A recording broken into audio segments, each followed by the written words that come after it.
Entonces, el Comité de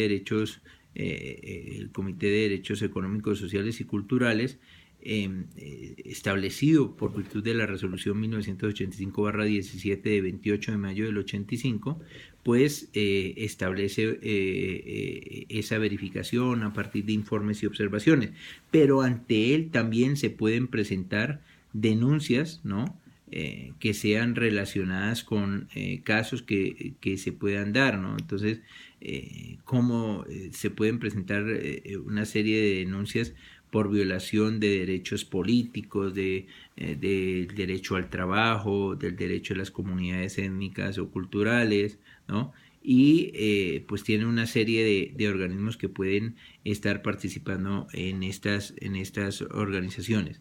Ahora, el tema es que aparte de de estos comités, está el alto comisionado, ¿no? El alto comisionado de las Naciones Unidas para los Derechos Humanos. Y el alto comisionado, ¿no? Para los derechos humanos es una oficina que está destinada a participar como un órgano no solamente consultivo, sino de fortalecimiento de los mecanismos internacionales de protección de los derechos humanos. Entonces, desde el marco del sistema universal, trabaja conjuntamente con el Consejo de Derechos Humanos, lo que en una estructura en donde hay una división de investigación, hay una división de tratados de derechos humanos, hay división de terreno y una división del Consejo de Derechos Humanos.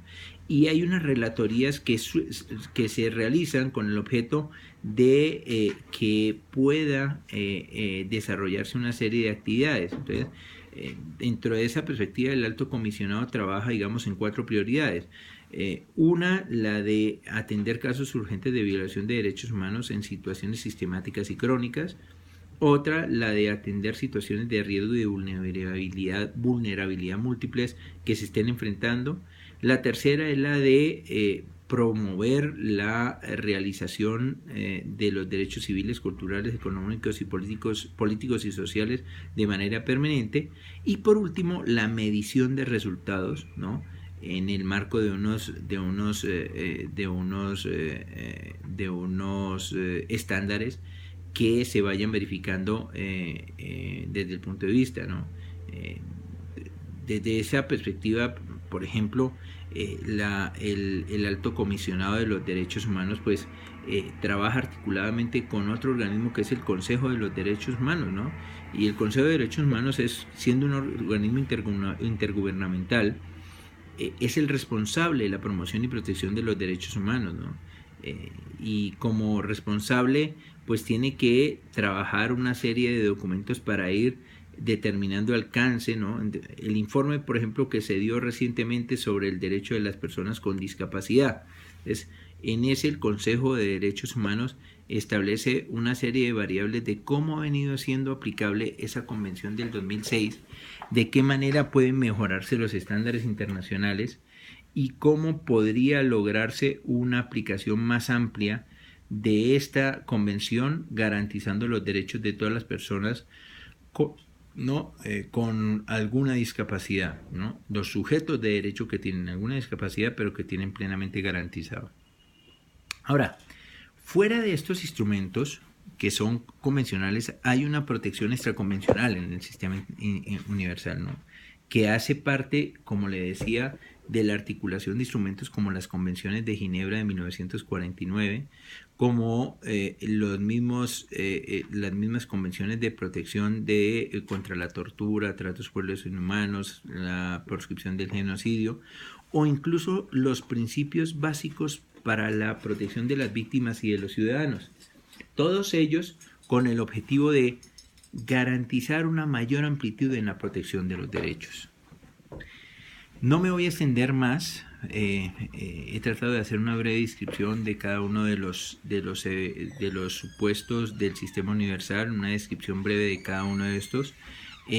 Yo voy a dar la delineación de las fuentes básicas de bibliografía sobre las que pueden trabajar y sobre las que podrán hacer el ejercicio, y voy a explicar aquí brevemente cómo hacer el ejercicio.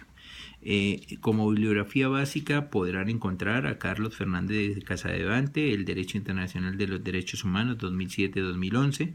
Este es un catedrático de Derecho Internacional Público. Si en alguno de sus países encuentran ese texto, lo podrán consultar. Si no, haré cargo del 20% del capítulo correspondiente al capítulo 1 y 2 de este mismo libro.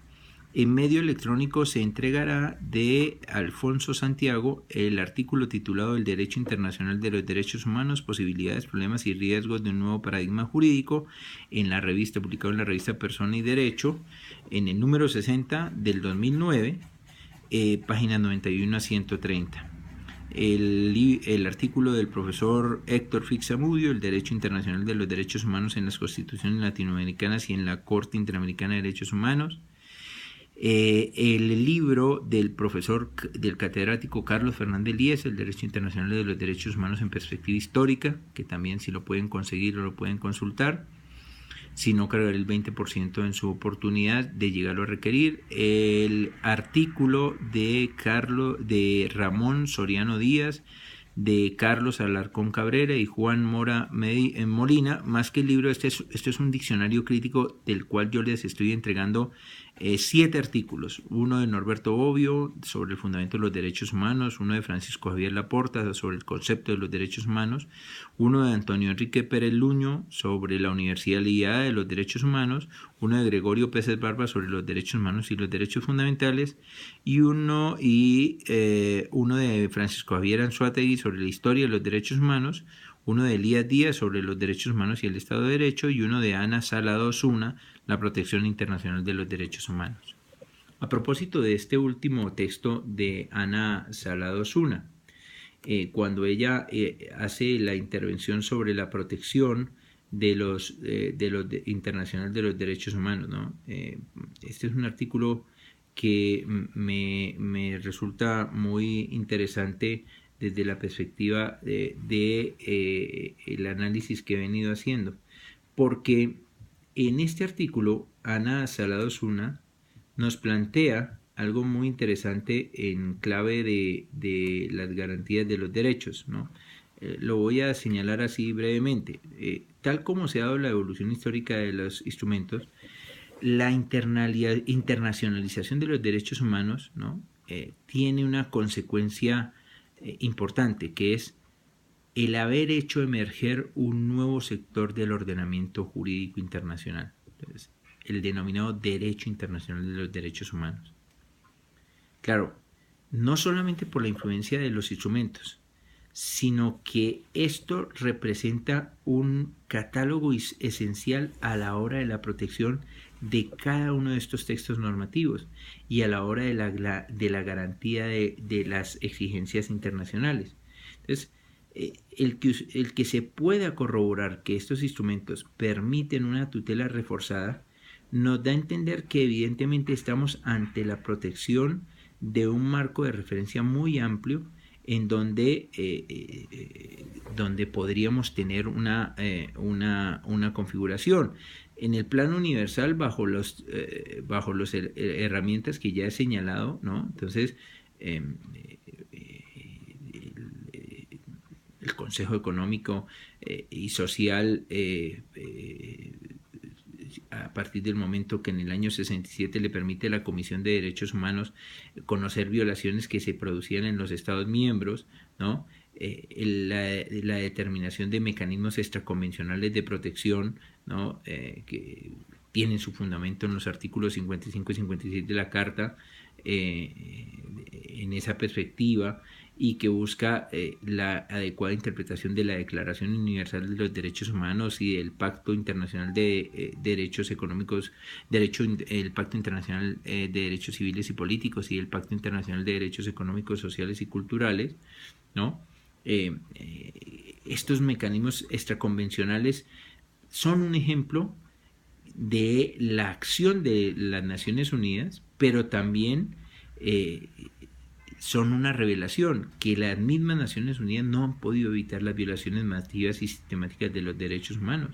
De ahí que por la vía de estos mecanismos de protección extraconvencional uno encuentra la existencia de los tribunales para la antigua Yugoslavia, para Sierra Leona, para Ruanda, todos ellos, ¿no?, constituidos a partir de un mandato conferido por el Consejo de Seguridad y con el objetivo de definir las violaciones masivas a los derechos humanos que se han producido en una serie de conflictos de carácter interno, no internacional, y algunos de carácter interno con connotación internacional, con raíces étnicas, sociales, culturales, y que han requerido el diseño de unos mecanismos extraconvencionales para poder tratar de incorporar todos esos mandatos de protección de los derechos humanos y resguardar plenamente la tutela que es demandada.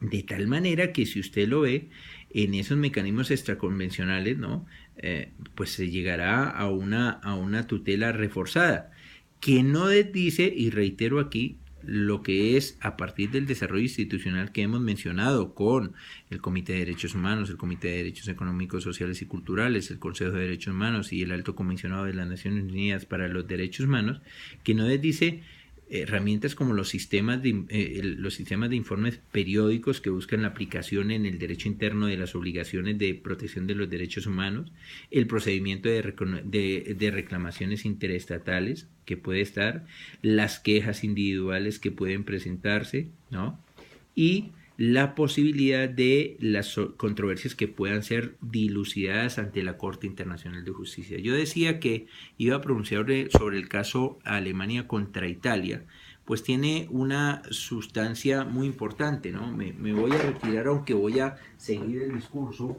porque en el libro Temas de Derechos Humanos, que ha sido brillantemente dirigido por el profesor Jutgard, en el libro de Derechos Humanos, como les decía, uno de los productos que ha sido entregado para este mismo, por mi parte, se tituló Breve revisión al caso de la responsabilidad internacional de la Alemania nazi en la jurisprudencia de la Corte Internacional de Justicia.